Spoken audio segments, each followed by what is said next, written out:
मेरे चैनल स्वागत है आपका अपने चैनल टेक्नो हेल्प पर। मैं भूषण महमूद स्वागत करता हूं आपका एक नई वीडियो में किसी एक नए पार्ट के साथ अपने पिछले वाले चैप्टर में बेसिकली। तो wait a minute guide, wait a minute.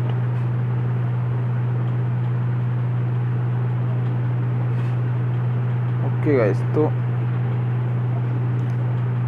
आज हम लोग क्या करने वाले हैं और ये चैप्टर क्या है, ये कौन सी क्लास का है। तो गाइस ये आपका चैप्टर 8 क्लास में चैप्टर 8 है, क्लास 11th का है। क्लास 11th का chapter 8 cell the unit of life science biology का हमने पार्ट 2 हमने कर लिए थे बेसिकली। तो जिसने भी पार्ट 1 और पार्ट इसका 2 नहीं देखे हैं कोई बात नहीं, मैंने आपको डिस्क्रिप्शन में उसका लिंक दे दिया है, आप वहाँ से जाके वो पार्ट्स देख सकते हैं। तो गाइस ठीक है, यह क्लास तो नहीं, चैप्टर 8 का 8th क्लास 11th का chapter 8 cell the unit of life science biology का बायोलॉजी स्ट्रीम में आपका हमने पार्ट 3 हम आज करने जा रहे हैं बेसिकली। तो आज हम पार्ट 3 इसका करेंगे। पार्ट 1 और पार्ट 2 हमने पिछली वीडियो में कर लिए थे, पिछली 2 वीडियोस आ चुकी हैं इसकी, जिसमें हमने पार्ट 1 और पार्ट 2 कर लिया था। तो आज हम लोग इसका पार्ट 3 करेंगे और ये बहुत ही ज़्यादा इम्पोर्टेंट होने वाला है क्योंकि हम इसमें आपसे कुछ नीट प्रिपरेशन के कंटेंट्स भी इसमें अवेलेबल हैं। तो नीट की भी आपकी तैयारी यहीं से ही हो जाएगी। ओके गाइस, तो नीट के भी इसमें कंटेंट्स बहुत ही इम्पोर्टेंट कंटेंट्स मैंने अवेलेबल करा रखे हैं इसमें। मैंने आपके नीट के कंटेंट्स इसमें अवेलेबल करा दिए हैं, तो वहाँ से आपकी थोड़ी हेल्प हो जाएगी। तो गाइस ठीक है, फिर देख लेते हैं आगे। तो मैं बता दूं आपको, अगर आपका कोई दोस्त, आपका फ्रेंड है जो नीट की तैयारी कर रहा है या फिर आप ही क्यों ना कर रहे हो, तो वो इस वीडियो को बिल्कुल देख सकता है क्योंकि इसमें नीट प्रिपरेशन की भी कंटेंट्स अवेलेबल हैं। इससे नीट प्रिपरेशन के हिसाब से भी देख सकते हैं आप लोग। ओके गाइस, तो ठीक है, फिर शुरुआत करते हैं आज हम इसके पार्ट 3 की। ओके, पार्ट 3 से शुरुआत करते हैं। ठीक है गाइस, तो चलते हैं फिर आगे। बहुत मज़ा आएगा गाइस आज आपको इस सेशन में। पिछली बार हमने क्या पढ़ लिया था? पिछली बार हमने आपको कुछ प्रोकैरियोटिक्स के जो आपको सॉरी गाइस, आज मैं आपको बोर्ड में नहीं पढ़ा पा रहा हूँ, आज मैं आपको स्लाइड्स प्रिपेयर करके पढ़ा रहा हूँ। तो गाइस प्रोकैरियोटिक सेल्स के बारे में हमने इससे पहली वीडियो में पार्ट 1 में हमने कुछ पॉइंट्स पढ़ लिए थे। पार्ट 2 में भी हमने प्रोकैरियोटिक से रिलेटेड सभी पॉइंट्स ख़त्म कर लिए थे और पार्ट 1 में तो मैं आपको इंट्रोडक्शन बताया था। पार्ट 2 में आपकी प्रोकैरियोटिक सेल्स के बारे में जितने पॉइंट्स थे सब हमने कंप्लीट कर लिए थे। आज हम लोग यूकैरियोटिक, जो आपकी यूकैरियोटिक सेल्स जितने भी होते हैं, यूकैरियोटिक सेल्स जितने आपके होते हैं, आज हम इन सब को ही कवर करने वाले हैं। ओके गाइस, तो जुड़े रहिए मेरे साथ। तो पहला पॉइंट क्या कहता है गाइस कि पहला पॉइंट आपका ये कहता है कि जो यूकैरियोटिक सेल्स हैं ये साइज़ में 5 से लेके 100 माइक्रोमीटर तक होते हैं। ठीक है,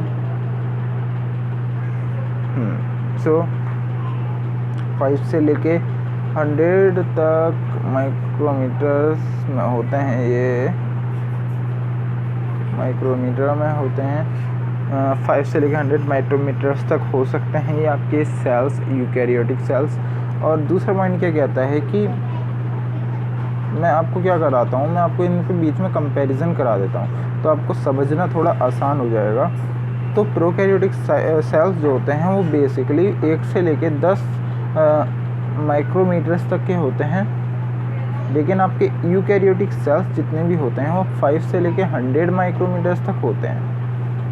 ठीक है गाइस, 5 से लेके 100 माइक्रोमीटर्स तक होते हैं। तो और इनकी जो प्रोकैरियोटिक सेल्स हैं, इनकी जो आपकी सेल वॉल जो है वो प्लाज्मा मेम्ब्रेन से सराउंडेड होती है। यानी कि पहले आपकी प्लाज्मा मेम्ब्रेन से आपकी सेल इसकी सराउंडेड होगी। ये वाली जो सेल है, ये वाली आपकी प्लाज्मा मेम्ब्रेन से सराउंडेड होगी। ठीक है, cell wall surrounds the plasma membrane. ठीक है, यानी कि पहले आपकी होगी सेल वॉल, फिर उसके बाद आपकी जो है वो प्लाज्मा मेम्ब्रेन होगी अंदर, यानी कि 2 लेयर होती हैं। लेकिन ये आपके जो यूकैरियोटिक सेल्स हैं,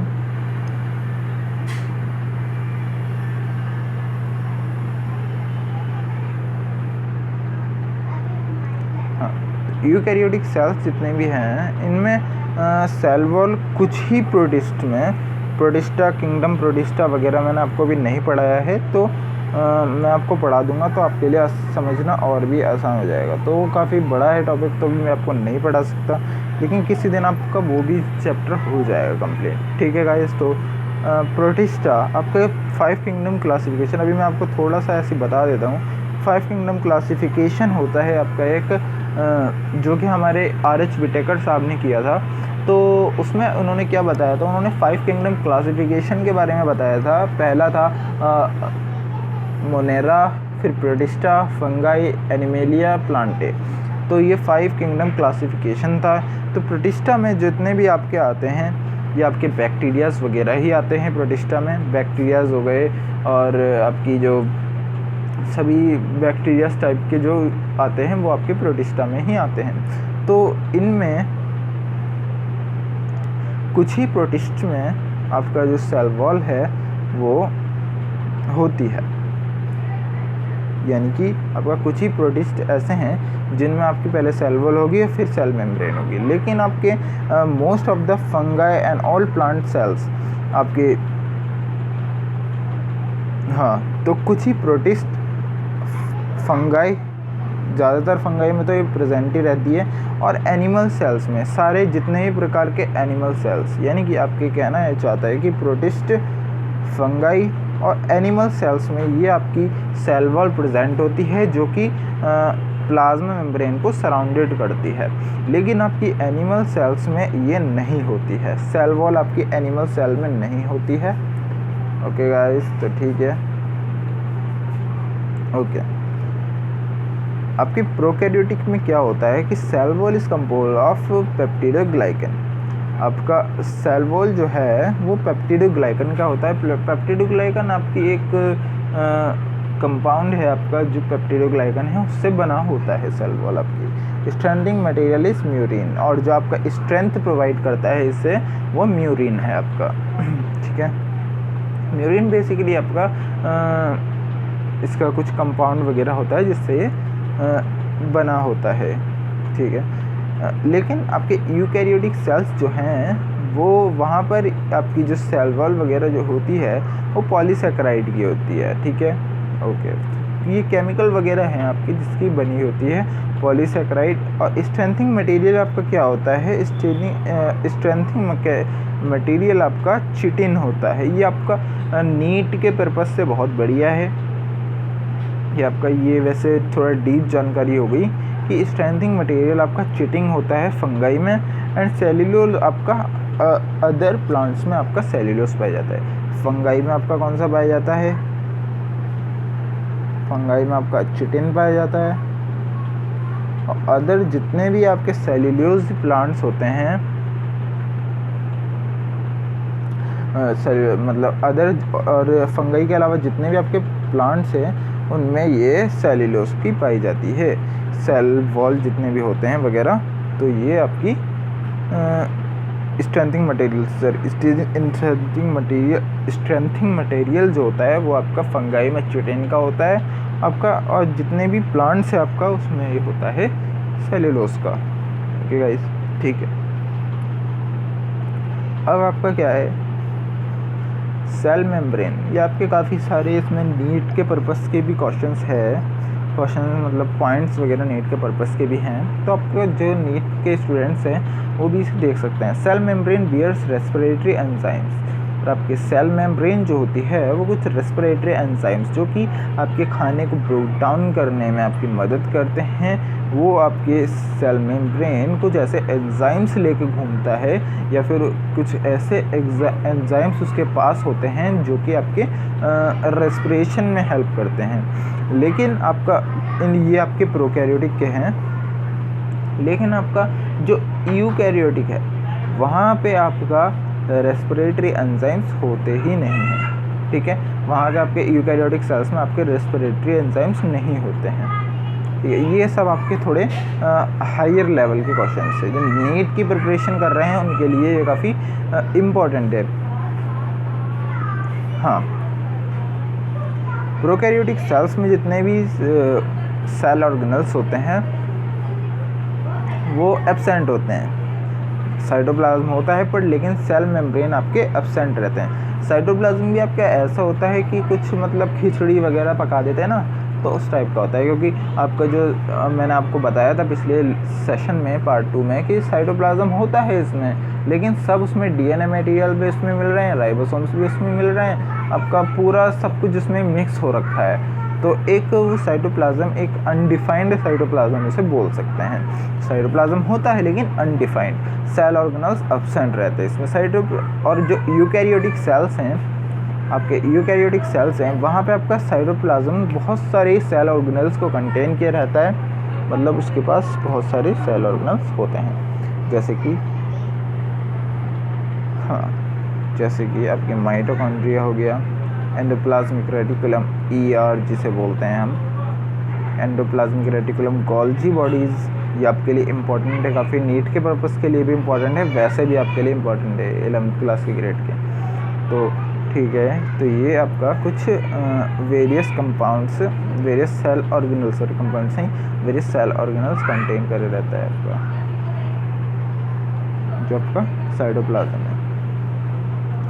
हाँ, ओके गाइस, तो आपके जो प्रोकैरियोटिक्स होते हैं जितने भी आपके, सो गाइस राइबोसोम्स इसमें प्रोकैरियोटिक्स में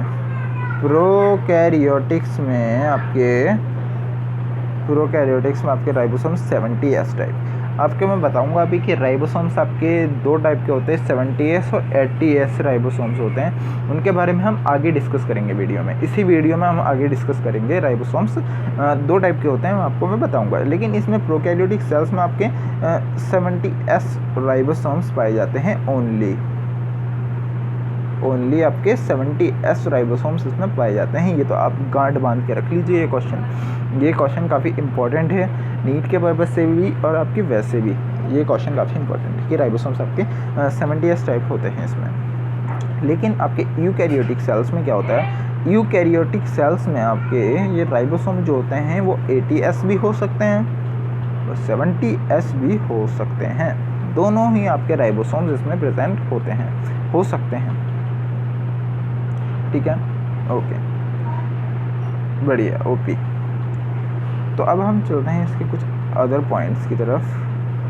हाँ, तो प्रोकैरियोटिक में देख लेते हैं, there are no streaming movement of cytoplasm. यहाँ साइटोप्लाज्म ठहरा रहता है, उसकी मूवमेंट कुछ नहीं होती है। लेकिन आपके यूकैरियोटिक सेल्स में जितने भी आपके मतलब साइटोप्लाज्म जो है वो मूव करता रहता है, ठीक है। शोज स्ट्रीमिंग मूवमेंट, यानी कि ठीक है, ओके, स्ट्रीमिंग मूवमेंट्स दिखती रहती हैं। आई होप आपको इतना समझ में आ गया होगा, मैंने बहुत आसानी से सबको समझाया, आसानी से समझ में आ जाएगा हर किसी के, तो ठीक है। आप चाहे तो इसका स्क्रीनशॉट ले सकते हैं, फिर हम चलेंगे इसमें ही आगे कुछ, ठीक है। तो चलते हैं इसमें ही आगे, देख लेते हैं थोड़े और पॉइंट्स क्या क्या हैं। Nuclear material is not closed bye nuclear envelope. आपका जो न्यूक्लियर मटेरियल है ये आपके प्रोकैरियोटिक्स के हैं, ये आपके यूकैरियोटिक्स के हैं। मैं लगा दे रहा हूँ क्योंकि इसमें लिखा हुआ नहीं है। तो आपके प्रोकैरियोटिक्स, एक मिनट रुक जाइए, आपके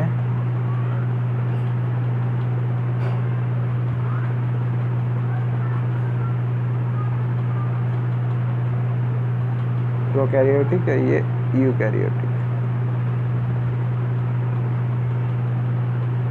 ठीक है, तो ये प्रोकैरियोटिक के हैं आपके। ठीक गाइस,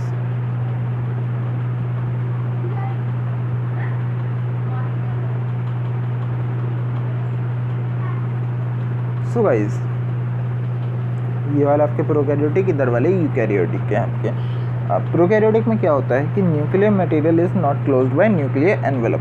आपका जो न्यूक्लियर मटेरियल है, यानी कि आपका जेनेटिक मटेरियल जितना भी है, वो आपका कोई न्यूक्लियर एनवेलप से मतलब पैक्ड नहीं होता, एक तरह से बोल सकते हैं। न्यूक्लियर एनवेलप से कवर्ड नहीं होता, एनक्लोज्ड नहीं होता है, जिस वजह से न्यूक्लियर मटेरियल मतलब डीएनए वगैरह जितने भी होता है जेनेटिक मटेरियल, वो आपका कोई न्यूक्लियस से कवर्ड नहीं होता है, मतलब कोई मतलब वेल डिफाइंड नहीं होता है। इस वजह से लाइज डायरेक्टली इन साइटोप्लाज्म, और वो साइटोप्लाज्म के डायरेक्ट कांटेक्ट में आ जाता है। मैंने आपको जैसा भी बताया कि साइटोप्लाज्म में न्यूक्लियर नेक्ड डीएनए आपका होता है, it is called nucleoid.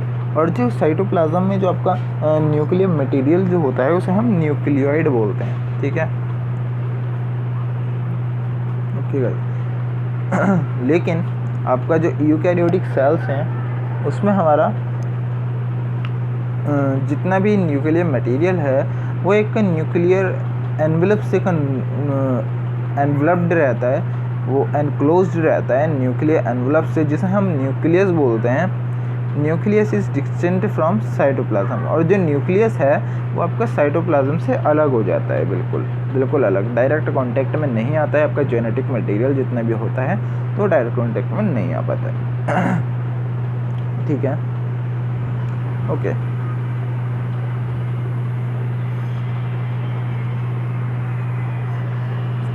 So guys देख लेते हैं 9th पॉइंट क्या कहता है। DNA is circular and not associated with histone proteins. आपका डीएनए जो है वो सर्कुलर होता है, ऐसे सर्कल टाइप में होता है,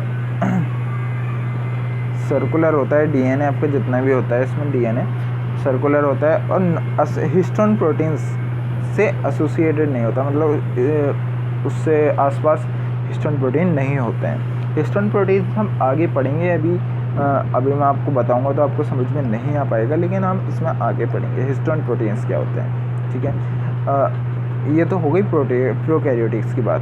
अब हम थोड़ा यूकैरियोटिक की तरफ भी नज़र मान लेते हैं। Nuclear DNA is linear. आपका न्यूक्लियर डीएनए जो होता है लीनियर होता है, सीधा होता है, बिल्कुल सीधा होता है ऐसे, और हिस्टोन प्रोटीन से एसोसिएटेड रहता है। तो ये इंफॉर्मेशन आपके नीट के पर्पस से इम्पोर्टेंट है, नीट के पर्पस से इम्पोर्टेंट है। वैसे 11th ग्रेड के पर्पस से भी इम्पोर्टेंट थोड़ी बहुत है, वरना नीट में इसके पूछे जाने के थोड़े संभव चांसेस हैं। नीट के पर्पस से थोड़ी इम्पोर्टेंट है ये। ओके गाइस, ओके, तो 10th पॉइंट देख लेते हैं। Sexual reproduction is absent due to sexual reproduction is absent but parasexuality present. यहाँ पे प्रोकैरियोटिक्स में आपका सेक्सुअल रिप्रोडक्शन जितना भी होता है, मतलब जिसमें 2 सेक्सुअल ऑर्गन्स आपको प्रेजेंट हो, तो वो आपका एब्सेंट रहता है इसमें। बट पैरासेक्सुअलिटी यानी कि कुछ आपके सेक्सुअलिटी होते हैं जो इसमें प्रेजेंट रहते हैं। ठीक है, तो ये आपका कुछ ये है, तो ये भी आपका नीट के पर्पस से है, नीट के लिए इम्पोर्टेंट है थोड़ा। नीट के लिए आप पढ़ सकते हैं इसे, जो भी नीट ग्रेडर्स जितने भी मेरे वीडियो को देख रहे हैं अभी, तो वो इसे पढ़ सकते हैं। बहुत इम्पोर्टेंट आपका टॉपिक हो सकता है, इम्पोर्टेंट तो खैर है ये टॉपिक, पर ठीक है, तो आप उसे पढ़ सकते हैं। ठीक है, ओके। बट यूकैरियोटिक में जो होता है sexual reproduction is present, but लेकिन आपका यूकैरियोटिक में आपका सेक्सुअल रिप्रोडक्शन प्रेजेंट होता है। तभी आपके आप देखा होगा आपने प्रोकैरियोटिक सेल्स जितने भी यानी कि बैक्टीरियाज वगैरह होते हैं वो एग्जैक्ट कॉपी होते हैं उसकी, क्योंकि वहाँ पे सेक्सुअल रिप्रोडक्शन होता ही नहीं है आपके, तो एग्जैक्ट कॉपी आपकी पैदा होती है। आप पहचान नहीं पाओगे कि कौन क्या है, मतलब सबके चेहरे डिफरेंट नहीं, सेम होते हैं, बिल्कुल सेम सबके चेहरे होते हैं। लेकिन आपका यूकैरियोटिक सेल्स जैसे प्लांट सेल्स हो गए, आपके एनिमल सेल्स जितने भी, सब अलग अलग होते हैं, डिफरेंट। जैसे आपने कोई यहाँ का आदमी देख लिया, यहाँ का आदमी देख लिया, और आपने किसी दूसरे देश का आदमी देख लिया, तो वो मतलब काफ़ी डिफरेंट होते हैं, ठीक है। इस वजह से डिफरेंस होता है काफ़ी, क्योंकि सेक्सुअल रिप्रोडक्शन होता है, सब में आपकी वेरिएशन आती है।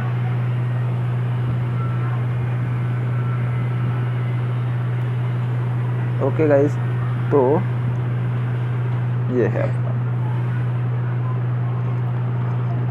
प्रोकैरियोटिक सेल्स में जितना भी होता है सेल डिवीज़न आपका मोस्टली एमाइटोटिक होता है, यानी कि आपके सेल डिवीज़न आपका माइटोटिक नहीं होता है, यानी कि सेल डिवीज़न होता ही नहीं एक तरह से बोल सकते हैं, क्योंकि सेल डिवीज़न आपका ये सेगमेंटेड इसमें सेल डिवीज़न होता है, इसमें आपका सेगमेंटेड सेल डिवीज़न होता है, सेगमेंटेड होता है आपका, जो कि आपका सेगमेंट यानी कि एक बैक्टीरिया है उसके ही दो होके आपके दो और बन गए, ठीक है, ऐसा होता है इसमें।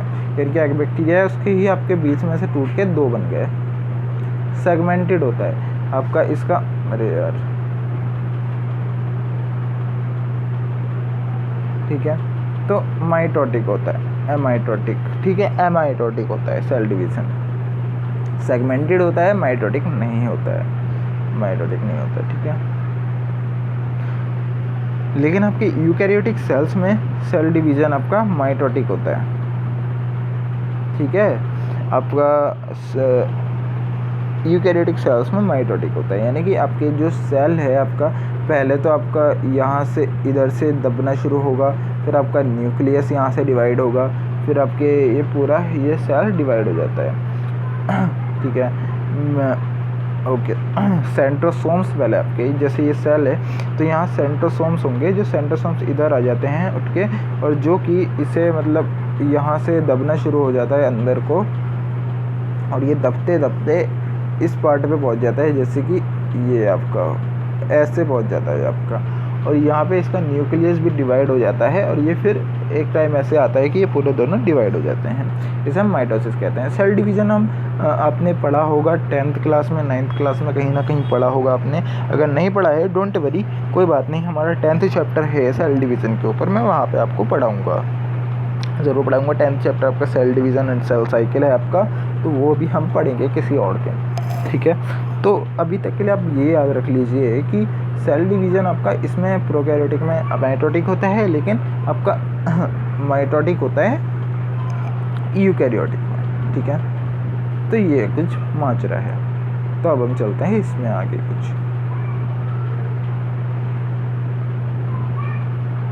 ठीक है। थोड़ा सेल एनवलप देख लेते हैं, ये आपका थोड़ा नीट पर्सपेक्टिव से काफ़ी बढ़िया है, तो अब नीट की अगर कोई तैयारी कर रहा है इसे तो देख सकता है वो, बिल्कुल कोई बुराई नहीं है, देख सकता है बिल्कुल। Cell envelope and its modification, cell envelope कैसा है उसका, यानी कि जो सेल है उसके सराउंडेड आपका एनवलप उसका कैसा है, वो है इसमें, यानी कि सेल आपका किससे ढका हुआ एक तरह से बोल सकते हैं, और उसकी मॉडिफिकेशंस क्या क्या हैं वो इसमें बता रखा है। The cell envelope consist of tightly bound 3-layered structures, the outermost glycocalyx, followed by the cell wall and then the plasma membrane, ठीक है। तो आपका सेल ऐसा होता है आपका कुछ, मैं आपको बना के भी दिखा देता हूँ। पहले आपका 3 लेयर में होता है आपका, पहली वाली आपकी ग्लाइकोलाइसिस कहलाती है, ग्लाइकोकैलिक्स कह रहा हूँ, ग्लाइकोकैलिक्स कहलाती है आपकी। दूसरी वाली आपकी सेल वॉल कहलाएगी, ठीक है, और तीसरी वाली सेल मेम्ब्रेन होती है आपकी, ठीक है। पहली वाली ग्लाइकोकैलिक्स, दूसरी वाली सेल वॉल, देन तीसरी वाली सेल मेम्ब्रेन। सबसे इनर मोस्ट लेयर आपकी प्लाज्मा मेम्ब्रेन या फिर आपकी सेल मेम्ब्रेन जिसे हम बोल सकते हैं, प्लाज्मा मेम्ब्रेन और आपकी सेल मेम्ब्रेन एक ही होती है। प्लाज्मा और सेल मेम्ब्रेन आपकी एक ही होती है। प्लाज्मा मेम्ब्रेन और सेल मेम्ब्रेन एक ही होती है आपकी, तो इसमें कंफ्यूज नहीं होना, ठीक है। जो आउटर मोस्ट लेयर होती है आपकी, जो सेल है, सेल एनवलप है, सेल एनवलप आपका 3 लेयर्स में डिवाइडेड है, 3 लेयर्स में डिवाइडेड है, जो कि एक दूसरे को टाइटली जकड़े हुए हैं, पकड़े हुए हैं। तो पहली आउटर मोस्ट लेयर आपकी कौन सी है? ग्लाइकोकैलिक्स, एंड देन फिर आपकी सेल वॉल, एंड देन उसके अंदर जो इनर मोस्ट लेयर है आपकी वो है plasma membrane.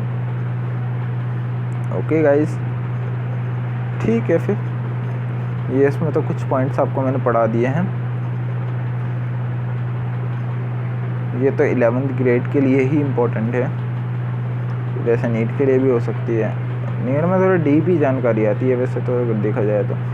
Bacteria can be classified into 2 groups on the basis of differences in the cell envelope. आपकी जो बैक्टीरिया हैं आपके 2 ग्रुप्स में बांटे गए हैं, किसके आधार पर? उनके सेल एनवलप के डिफरेंसेस के आधार पर उन्हें बांटा गया है। And the manner in which they respond to staining procedure developed by Gram base. और ये आपके कुछ स्टेनिंग प्रोसीजर पे आपके निर्भर करते हैं, जो कि रिस्पॉन्ड करते हैं आपके, जो कि किसने बनाया था? ग्राम बेस ने बनाया था आपका, ठीक है। किसने बनाया था? ग्राम बेस। ओके गाइस, ठीक है। हाँ, ग्राम बेस एक साइंटिस्ट हैं, उन्होंने बनाया था। इसके बारे में हमने पहले भी डिस्कस कर चुके हैं हम, तो अब हम ज़्यादा इसके बारे में डिस्कस नहीं करेंगे। Those they take up the Gram stain और ग्राम पॉजिटिव बैक्टीरिया,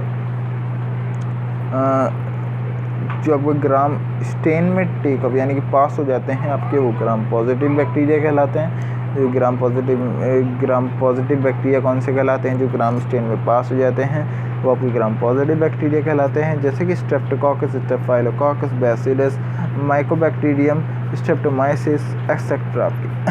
तो ये आपको एग्जाम्पल याद कर लेना पड़ेगा आपको। नीट की जो तैयारी कर रहे हैं, जो लोग नीट की तैयारी कर रहे हैं, उन्हें ये सब आपका याद कर लेना आवश्यक है। और जो 11th ग्रेडर्स हैं उन्हें भी ये याद करना ही आवश्यक है, ठीक है। तो हाँ, and the other that do not are called Gram negative bacteria. और जो आपके इसमें पास नहीं हो पाते हैं, ग्राम स्टेनिंग में पास आपके नहीं हो पाते हैं, उन्हें हम ग्राम नेगेटिव बैक्टीरिया कहते हैं, जैसे कि सैल्मोनेला, स्यूडोमोनास, इकरियाकिया, एस्केरिकिया कोलाई, जिसे हम ई कोलाई भी बोलते हैं, ये काफ़ी खतरनाक आपका बैक्टीरिया है, ठीक है, खतरनाक बैक्टीरिया है। राइजोबियम, हेलिकोबैक्टर,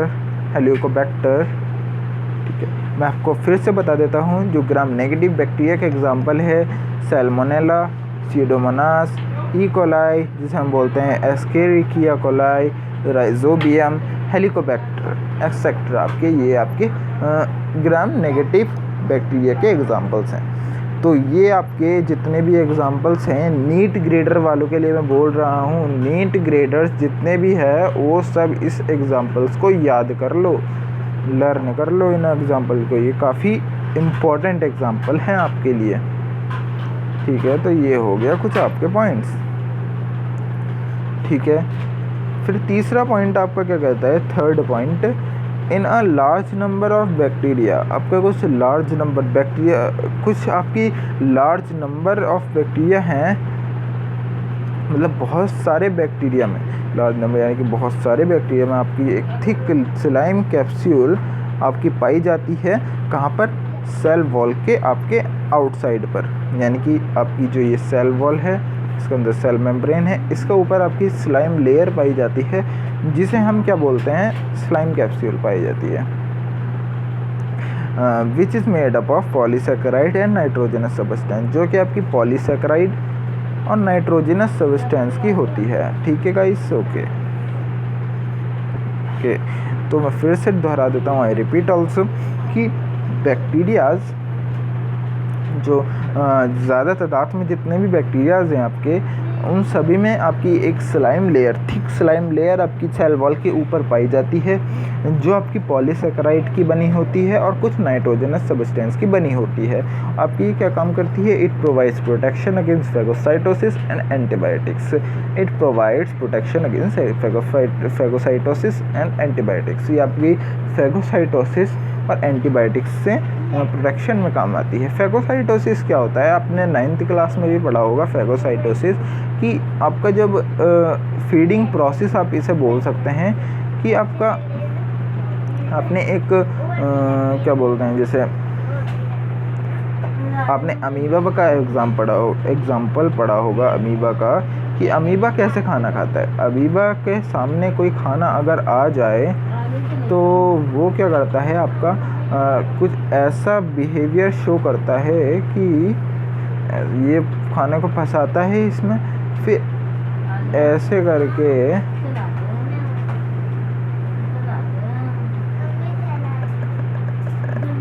वो कुछ ऐसे करके खाते। देखिए मैं बताता हूँ आपको, ये अमीबा है, आपको किसी भी शेप में हो सकता है।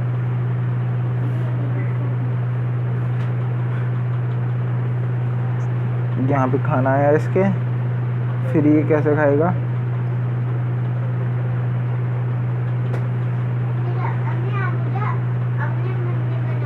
यहाँ पे ऐसे खाना चला जाएगा इसके अंदर को, फिर ये पूरा बंद कर लेता है और एक गैस वैक्यूल में इस खाने को स्टोर कर देता है। फिर वहाँ पे से ये खाता जाता है, फिर आपकी ईजेशन की प्रोसेस शुरू होती है। ठीक है, तो ये आपकी जितनी भी आपकी ये प्रोसेस है, शुरू से लेकर लास्ट तक की, स्टार्टिंग से लेके लास्ट तक की जितनी प्रोसेस है आपकी, वो कहलाती है आपकी फेगोसाइटोसिस कहलाती है। ठीक है, फेगोसाइटोसिस कहलाती है। ठीक है गाइस, एंटीबायोटिक्स तो आपको पता ही है, जो आपकी बैक्टीरियाज को किलिंग करने में काम आती है, वो एंटीबायोटिक्स। तो ये आपकी स्लाइम लेयर जो होती है, जो कि सेल वॉल के ऊपर आपकी प्रेजेंट होती है, ये आपकी क्या करती है? प्रोटेक्शन में हेल्प करती है फेगोसाइटोसिस से और आपकी एंटीबायोटिक्स से। और ये बनी किसकी होती है? पॉलीसेकेराइड और अदर नाइट्रोजनस सब्सटेंस की। तो इसे फिर से समराइज़ कर लेते हैं थोड़ा, कि सेल एनवेलप जो होता है वो 3 लेयर्स का बना होता है। पहली कौन सी होती है? ग्लाइकोकैलिक्स, दूसरी सेल वॉल और तीसरी प्लाज्मा मेम्ब्रेन की। ठीक है, और आपके जो बैक्टीरिया हैं उन्हें 2 ग्रुप में बांटा गया है, उनके सेल एनवेलप के हिसाब से, एनवेलप के आधार पर उन्हें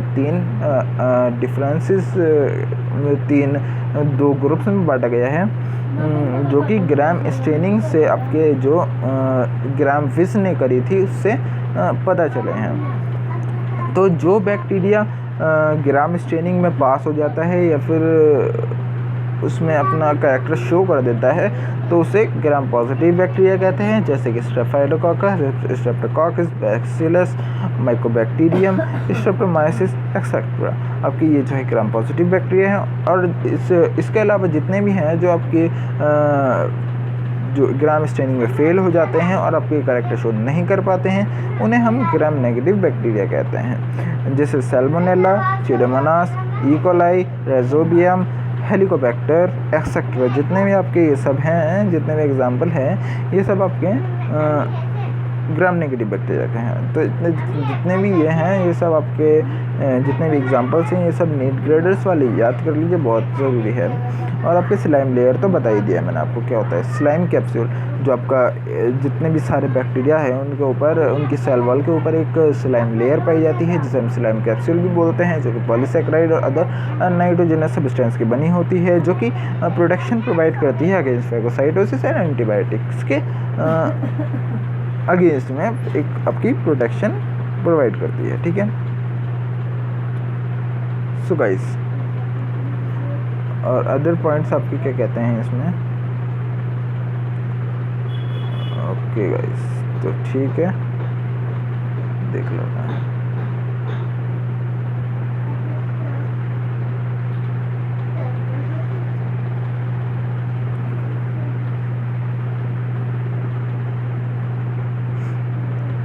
सेल एनवेलप हम पढ़ रहे हैं किसका, प्रोकैरियोट्स का पढ़ रहे हैं। तो इसके बाद वाला पॉइंट्स आपका क्या कहता है कि जो प्लाज्मा मेम्ब्रेन होती है वो सेमी परमेएबल इन नेचर होती है। सेमी परमेएबल क्या होती है, जो कि आपके अंदर से कुछ ही आपके मटेरियल्स को या फिर कुछ ही आपके सब्सटेंसेस को पास होने देती है, सभी को नहीं, ठीक है। And interacts with outer surface, जो कि आपके बाहरी जितने भी सरफेस या फिर एटमॉस्फेयर है उसके टच में रहती है। This membrane is structurally similar of that of eukaryote, और ये आपकी मेम्ब्रेन जो है वो यूकैरियोटिक्स के स्ट्रक्चर के समान होती है, ठीक है। ओके, ये इसमें तो कुछ ज़्यादा एक्सटर्नल नॉलेज नहीं है इस पॉइंट में, लेकिन फिर भी आप इसे नीट के लिए थोड़ा पढ़ सकते हैं, वरना तो 11th क्लास के लिए तो इम्पोर्टेंट है ही है। हाँ, तो ये आपका थोड़ा नीट के पर्सपेक्टिव से इम्पोर्टेंट है। नीट वाले तो इसे पढ़ ही लें। In some prokaryotes like cyanobacteria, कुछ प्रोकैरियोट्स जो होते हैं जैसे कि cyanobacteria, there are other membranous extension into the cytoplasm are called chromatophores. आपके प्रोकैरियोट्स में जैसे कि साइनोबैक्टीरिया है, उसमें कुछ अदर मेम्ब्रेनस एक्सटेंशन पाई जाती हैं साइटोप्लाज्म में, जो कि क्रोमेटोफोर्स होती हैं, विच कंटेन्स पिगमेंट लाइक क्ला, बीटा कैरोटीन, मिक्सोजैंथोफिल, मिक्सोजैंथिन, सी फाइकोसायनिन एंड सी फाइकोरेथ्रिन। ये आपके कुछ एंजाइम्स हैं, एंजाइम्स नहीं सॉरी, ये आपके कुछ मेम्ब्रेनस एक्सटेंशन है जो कि आपके साइटोप्लाज्म में पाई जाती है। जैसे कि साइनोबैक्टीरिया आपके होते हैं, साइनोबैक्टीरिया या फिर कुछ और प्रोकैरियोट्स आपके जो होते हैं उसमें कुछ मेम्ब्रेनस एक्सटेंशन पाए जाते हैं जो कि सेल मेम्ब्रेन मतलब सेल ऑर्गेनल से बिल्कुल अलग होते हैं, वो एक्सटेंशन पाए जाते हैं। तो वो आपके कुछ ये हैं। तो ये नीट ग्रेडर्स वालों के लिए one of the most important question है, तो वो ये पढ़ लें बिल्कुल। इसे मोस्ट इम्पॉर्टेंट का साइन में दे देता हूँ। तो ये नीट के लिए काफ़ी आपके एक्स्ट्रा नॉलेज के लिए भी सही है। In the presence of chlorophyll A, they synthesises their own food and certain other fix atmospheric nitrogen. आपकी क्लोरोफिल ए की प्रेजेंस में अपने जो खाना है वो खुद बना सकते हैं, and certain other fix atmospheric nitrogen, और कुछ और एटमॉस्फेयर में फिक्स नाइट्रोजन भी होते हैं, ठीक है गाइस। तो ये है कुछ आपका फंडा। सॉरी, सो ये है आपका कुछ, ठीक है। तो नीट के इस पर्सपेक्टिव से भी आपको मैं बता दूं कि काफ़ी इंपॉर्टेंट मैं जानकारी प्रोवाइड कर रहा हूं आपको। तो अभी तक जिसने भी मेरा चैनल सब्सक्राइब नहीं किया है सब्सक्राइब कर ले, जिसने भी मेरी वीडियो को लाइक नहीं किया है अभी लाइक कर दें, और शेयर करें जितना हो सके फ्रेंड्स के साथ जो आपके नीट ग्रेडर्स के स्टूडेंट्स हैं, आपके नीट ग्रेडर्स के आपके फ्रेंड्स हैं जो भी, उनके साथ शेयर करें जिससे वो भी कुछ इससे नया सीख सके कुछ। ओके गाइस, तो इसमें नीट से काफ़ी जुड़ी हुई मैं काफ़ी इन्फॉर्मेशन आपको प्रोवाइड कर रहा हूँ जिससे आपको काफ़ी हेल्प हो जाएगी। ओके गाइस, बैक्टीरियल सेल में भी, तो आपका अगला पॉइंट देख लेते हैं। बैक्टीरियल सेल में भी मोटाइल और नॉन मोटाइल। मोटाइल का मतलब क्या होता है, मोटिलिटी आपकी कहते हैं मूवमेंट को, यानी कि आपकी जो बैक्टीरियल सेल हैं वो मोटाइल हो भी सकते हैं, मूवेबल हो भी सकते हैं और नहीं भी हो सकते हैं। हाँ, अगर आपके वो मोटाइल हुए, बैक्टीरियल सेल आपके मोटाइल हुए अगर हुए, they have thin filamentous extension, तो वो आपके कुछ फिलामेंटस एक्सटेंशन ग्रहण करे रहेंगे। फिलामेंटस एक्सटेंशन क्या होता है, जैसे कि फिलामेंट आपने सुना होगा इस टाइप का जो फिलामेंट होता है, ठीक है, इस टाइप के शेप को हम फिलामेंट बोलते हैं। तो इस टाइप के कुछ एक्सटेंशंस वो आपके ग्रहण करे हुए रहते हैं जो कि उनके सेल वॉल से अटैच्ड होते हैं, जिन्हें हम क्या बोलते हैं, फ्लैजुला बोलते हैं। जैसा कि मैंने आपको अपने पार्ट सेकंड में बता रखा है, इस टाइप के आपके कुछ फ्लैजेला होते हैं। ठीक है गाइस, तो फ्लैजेला बोलते हैं। काफ़ी इंपॉर्टेंट पॉइंट है 11th ग्रेड्स के हिसाब से, नीट प्रोस्पेक्टिव से भी सही है।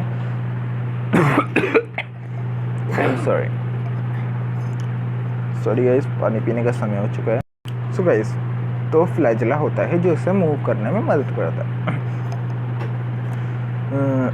ठीक है, मैं आ चुका हूँ। बैक्टीरियल फ्लैजेलम जो होता है आपका, वो 3 पार्ट्स में आपका कंपोज्ड होता है।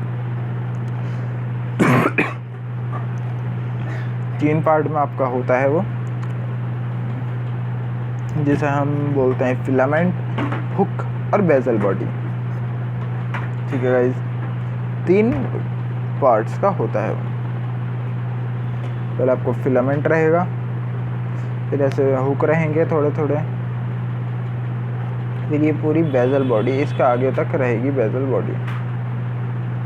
तो ऐसे में वो मूव करने में मदद करता है। ठीक है, the filament is the longest portion. आपका जो फिलामेंट होता है वो सबसे लंबा पोर्शन होता है, and extends from the cell surface to the outside, जो कि सेल सरफेस से बहुत ही ज़्यादा एक्सटेंड होता है बाहर तक। ठीक है, तो ये पॉइंट्स आपका इम्पॉर्टेंट है। जितने भी पॉइंट्स मैं आपको बता रहा हूँ वो सभी इम्पॉर्टेंट पॉइंट्स हैं। पेपर में आने की गुंजाइश है आपकी 50 to 80%।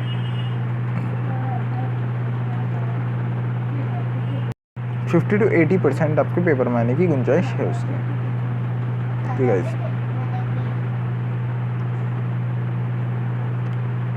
ठीक है। तो फ्लैजेला को छोड़ के कुछ और आपके सरफेस स्ट्रक्चर्स होते हैं, जैसे कि पिल्लाए और फिम्ब्री, जो कि मैंने आपको पिछले पार्ट में बता दिया है। जिसने भी ये नहीं देखा है वो पार्ट 2 आप मेरा देख सकता है, तो उसमें मैंने आपको पूरा बताया दिया है। Also surface structures of the bacteria but do not play a role in motility. लेकिन ये मूवमेंट में कोई काम नहीं करते हैं, मूवमेंट में इनका कोई हाथ नहीं होता है। ये सिर्फ आपके इंफॉर्मेशन ट्रांसफ़र का काम करते हैं, और आपके जो है कुछ एडिशन का भी काम करते हैं। तो ये हो गया आपके कुछ पॉइंट्स। अब हम चलते हैं इसमें आगे कुछ।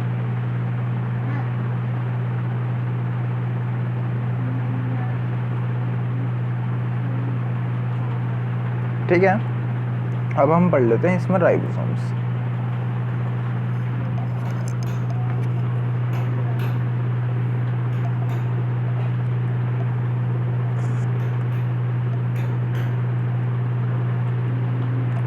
Cytoplasm is granular due to the presence of large number of ribosomes 70s। जो साइटोप्लाज्म है वो ग्रैन्युलर है, यानी कि उसमें कुछ छोटे छोटे ग्रैन्यूल्स टाइप के स्ट्रक्चर्स पाए जाते हैं, जिसे हम बोलते हैं राइबोसोम्स। और ये आपके साइटोप्लाज्म में बहुत ज़्यादा तादाद में प्रेजेंट होते हैं, बहुत ज़्यादा तादाद में आपके ये वहाँ पे उपस्थित रहते हैं, जो कि हैं आपके 70s राइबोसोम्स आपके प्रेजेंट रहते हैं। ये आपके प्रोकैरियोटिक्स के बारे में आपका सब कुछ पॉइंट्स चल रहा है, तो ये 70s राइबोसोम्स वहाँ पे प्रेजेंट रहते हैं। सेवरल राइबोसोम्स में attach to the single mRNA and forms a chain called polyribosomes. आपके कुछ राइबोसोम्स एक दूसरे के साथ अटैच हो जाते हैं एक mRNA की फॉर्म में, जो कि एक चेन फॉर्म करते हैं, जिसे हम बोलते हैं पॉलीराइबोसोम्स। यानी कि आपके ऐसे ये आपकी चेन है पूरी, ये ऐसे दोनों तरफ जुड़े रहते हैं, तो ये mRNA की फॉर्म में आपकी चेन बन जाती है, जिसे हम पॉलीराइबोसोम्स कहते हैं। ठीक है, इम्पॉर्टेंट पॉइंट है, काफ़ी पूछा जाता है एग्जाम में। They are site of protein synthesis, जैसे कि मैंने आपको पार्ट 2 में बता ही दिया है, ये आपकी प्रोटीन सिंथेसिस की साइट है। ठीक है, ठीक है। Reserved material are stored in the cytoplasm in form of inclusion bodies. आपके जो रिजर्व्ड मटेरियल होता है, आपका रिजर्व्ड मटेरियल जो आपका बचा हुआ खाना होता है या फिर स्टोर करा हुआ खाना या फिर बचा के रखा हुआ खाना, जितना भी होता है खाना या फिर मटेरियल्स होते हैं जो कि आपके स्टोर कर देते हैं साइटोप्लाज्म में इंक्लूजन बॉडीज़ की फॉर्म में।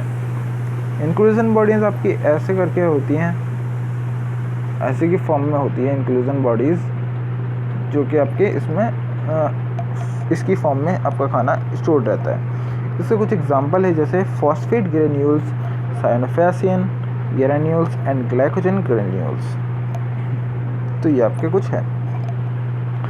तो इसके एग्जांपल जैसे कि ये आपके इंक्लूजन बॉडीज़ के एग्जांपल है, जैसे phosphate granules, cyanophycean granules, glycogen granules.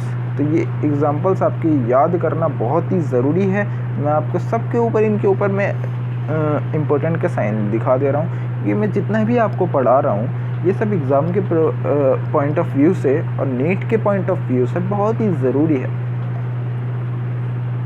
आपके गैस वैक्यूल्स जो होते हैं वो आपके blue green and purple and green photosynthetic bacteria में पाए जाते हैं। गैस वैक्यूल जितने भी होते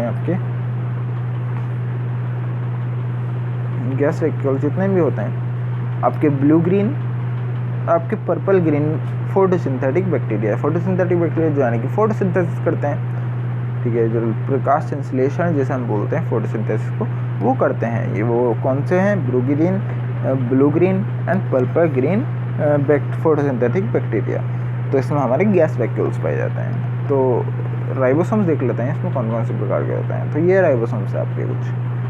पहला ये आपका ये है प्रोकैरियोटिक, जो पाया जाता है प्रोकैरियोटिक यानी कि 70S वाला राइबोसोम्स, और ये है आपका 80S। अब आप पूछ रहे होंगे कि इसमें आपका जो हम इन्हें प्लस कर रहे हैं यानी कि 50 + 30 यानी कि 80 हो जा रहा है। ये तो 80 हो जा रहा है। 50 + 30 80। तो हमने इसे 70S की बोल रखा है, ये हमने 70S की बोल रखा है, और हम इसे जोड़ रहे हैं 60 और 40 को, तो हमारा 100 हो जा रहा है। तो आपने इसे 80S की बोल रखा है। तो ये हिसाब है कि इसमें आपका इनका 50S और 30S का जोड़ने का कोई हिसाब नहीं है। इसमें हमारा लेंथ और विड्थ जोड़ के उनका कुछ एवरेज टाइप निकाला जाता है कुछ, जो कि आपका आता है 70S और 80S। इसका कोई हिसाब नहीं है आपका कि 60S और 40S को जोड़ करके आपका वो आएगा, इसका कोई हिसाब नहीं है आपका।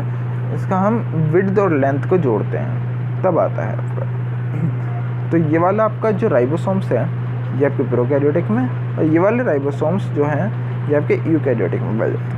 ओके, तो आई होप आपको समझ में आ गया हो। ये आपकी जो 70S वाले राइबोसोम्स है ये 290 एंगस्ट्रॉम लेंथ में होते हैं। आपके एंगस्ट्रॉम आपकी लेंथ की यूनिट है, ठीक है।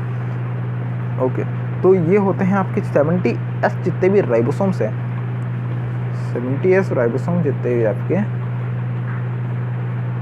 वो आपके उनकी लेंथ कितनी होती है? 290 एंगस्ट्रॉम लेंथ होती है, और विड्थ कितनी होती है? 210 एंगस्ट्रॉम की आपकी विड्थ होती है।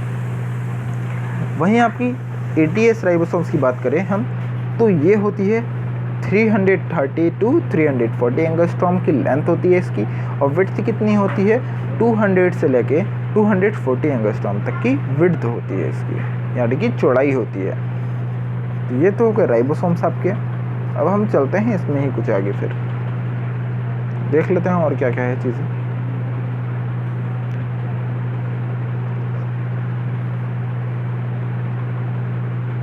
बेसिकली अब हमारा शुरू हो जाता है यूकैरियोटिक सेल्स, नया अध्याय यूकैरियोटिक सेल्स। तो यूकैरियोटिक सेल्स क्या होते हैं? यूकैरियोटिक सेल्स वो सेल्स होते हैं आपके जो कि आपके बिल्कुल वेल डिफाइंड होते हैं। अभी मैं आपको पढ़ाता हूँ यूकैरियोटिक सेल्स, और मतलब यूकैरियोटिक सेल्स में क्या क्या होता है वो सब मैं आपको पढ़ाता हूँ। अभी डिफाइन वो तो मैंने आपको बता दिया था, इसके डिफरेंस प्रोकैरियोटिक और यूकैरियोटिक में डिफरेंस क्या होता है वो तो मैंने बता दिया था। अब इसके कुछ इंपॉर्टेंट पॉइंट्स देख लेते हैं। The eukaryotes include all the protist unicellular eukaryotes. आपके जो यूकैरियोटिक सेल्स जितने भी होते हैं वो आपके सभी प्रोटिस्ट जो है उसमें इंक्लूड होते हैं। यानी कि जितने भी प्रोटिस्ट्स आपके हैं, प्रोटिस्ट्स जितने भी प्रोटिस्ट्स हैं आपके प्रोटिस्टा किंगडम वाले जो हैं वो सब आपके यूकैरियोट्स में आते हैं, यानी कि यूनिसेलुलर यूकैरियोट्स में। और आपके प्लांट्स, एनिमल्स और फंगाई ये सब भी आपके यूकैरियोटिक सेल्स में ही आते हैं। ठीक है, तो ये आपका पॉइंट फर्स्ट।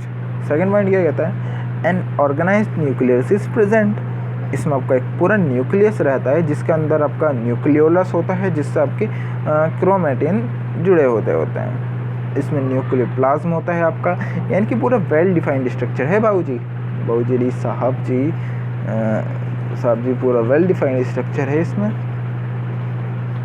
पूरा वेल डिफाइंड स्ट्रक्चर है आपका इसमें। तो न्यूक्लियस भी बिल्कुल वेल डिफाइंड है, सारे ऑर्गेनल्स इसमें प्रेजेंट होते हैं। तो ये है बात। It contains hereditary materials covered on the side of the nuclear envelope. हाँ, इट कंटेन्स हेरिडिटरी मटेरियल्स, ये आपके हेरिडिटरी मटेरियल्स जो कि आपकी जो कैरेक्टर ट्रांसफॉर्मेशन है या फिर कैरेक्टर ट्रांसफर में आपकी जो हेल्प करते हैं वो आपके न्यूक्लियर एनवेलप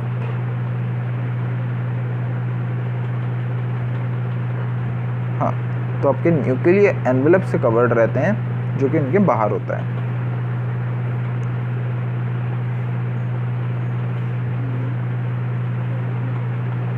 ठीक है, तो हाँ ये है, all eukaryotic cells are not identical. आपके जितने भी यूकैरियोटिक सेल्स हैं वो सब एक जैसे नहीं होते हैं। प्लांट सेल्स और एनिमल सेल्स सब अलग अलग होते हैं। तो अब हम प्लांट सेल्स और एनिमल सेल्स में डिफरेंस समझते हैं।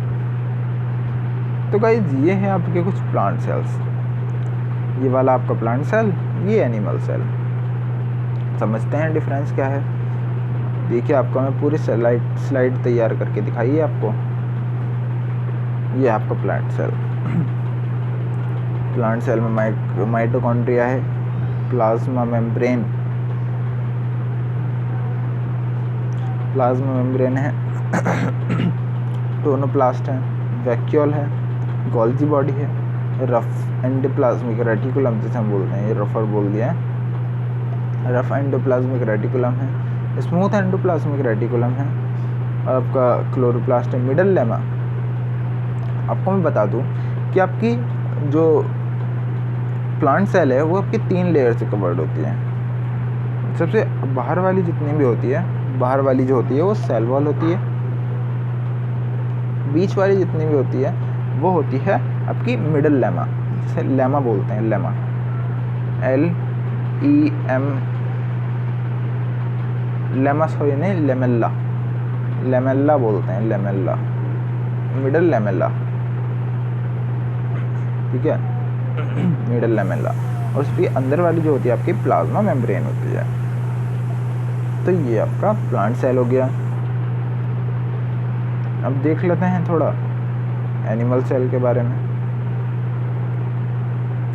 ये आपका एनिमल सेल,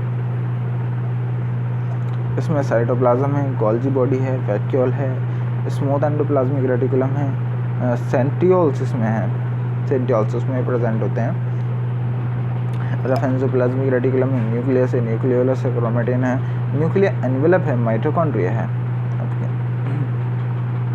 ठीक है,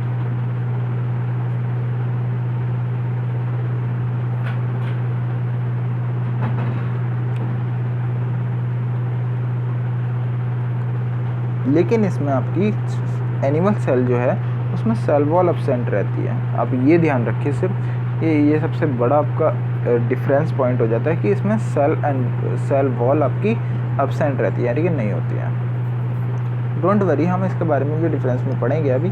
तो मैंने आपको ये सिर्फ दिखाए हैं। प्लांट सेल आपको कुछ ऐसा दिखता है, एनिमल सेल को आपका ऐसा दिखता है। ये आपका डायग्रामेटिकली मैंने बताया है आपको ये डायग्राम जो है ये बनाना बिल्कुल आना चाहिए। आपके एग्ज़ाम में आपका 90 से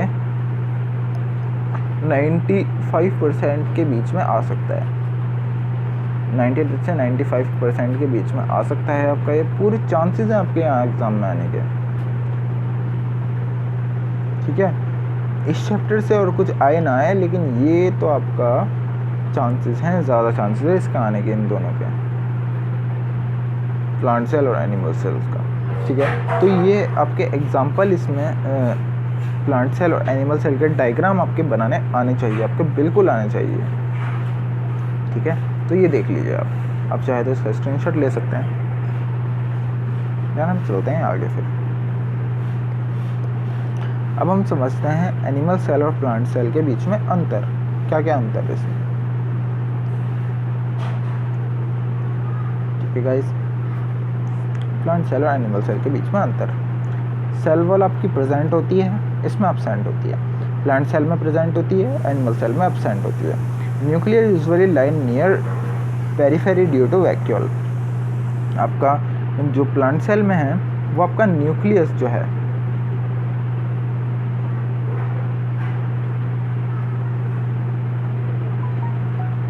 इन दी प्लांट सेल, न्यूक्लियस आपका कहीं भी हो सकता है, आपका कहीं पे भी हो सकता है, पेरिफेरी कहीं पर भी आपका हो सकता है प्लांट सेल में। लेकिन आपका ये क्यों होता है कहीं पर भी हो सकता है, एक जगह पर फिक्स क्यों नहीं है वो इस वजह से होता है क्योंकि प्लांट सेल में वैक्यूल्स बहुत बड़े बड़े होते हैं, वैक्यूल्स बहुत बड़े बड़े होते हैं, इस वजह से वो कहीं पे भी चला जाता है आपका न्यूक्लियस। बट एनिमल सेल में आपके वैक्यूल्स आपके होते ही नहीं हैं, होते हैं तो बहुत छोटे छोटे माइन्यूट से होते हैं, वरना तो होते ही नहीं हैं। इस वजह से आपका न्यूक्लियस जो है वो आपका नियर द सेंटर रहता है, सेंटर के पास आपका प्रेजेंट रहता है न्यूक्लियस। तो ये डिफरेंस है। ठीक है, सेंट्रोसोम आपका जो होता है जो सेल डिवीज़न में मदद करता है।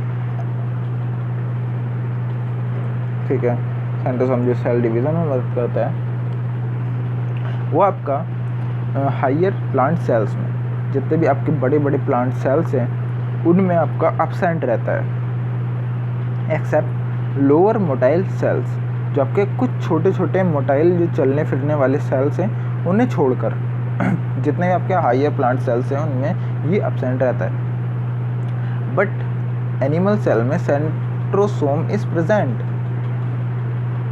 That helps in formation of spindle fibres, जो कि आपके स्पिंडल फाइबर्स, जैसे कि ये आपका सेंट्रोसोम है, यहाँ से कुछ फाइबर्स निकलते हैं ये, जो कि आपके सेल डिवीज़न में मदद करते हैं और ये आपका न्यूक्लियस वगैरह को तोड़ने में मदद करते हैं। स्पिंडल फाइबर्स यहाँ से निकलते हैं जो कि आपके सेल डिवीज़न में मदद करते हैं। तो ये एनिमल सेल में एब्सेंट रहता है और प्लांट सेल में एब्सेंट और एनिमल सेल में प्रेजेंट रहता है। ठीक है, ओके। तो प्लास्टिड्स आपके यहाँ प्रेजेंट रहते हैं except fungi. Animal cell plant cell में आपके, मैं लिख देता हूँ आपका, एक मिनट किया,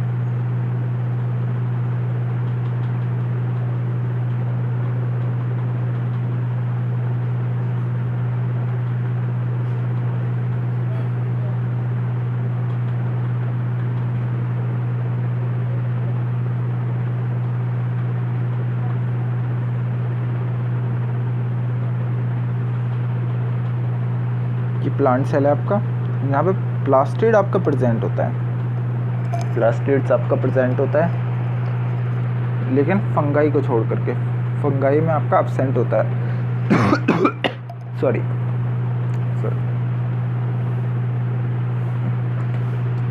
प्लास्टिड्स आपका यहाँ प्रेजेंट होता है लेकिन फंगाई में एब्सेंट होता है, लेकिन एनिमल सेल में ये एब्सेंट ही रहता है।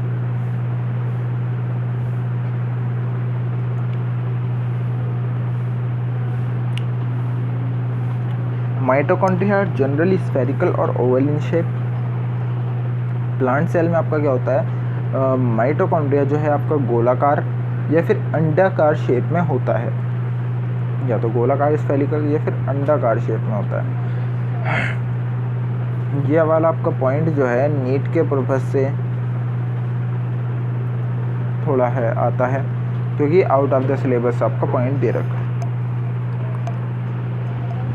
तो ये ओवल या फिर स्फेरिकल शेप होता है, लेकिन यहाँ पर प्लांट से एनिमल सेल जितने भी होते हैं वहाँ पर ये ट्यूबुलर शेप में होता है, यानी कि ट्यूब के आकार में होता है, एक तरह से बोल सकते हैं ट्यूब के आकार में होता है ये।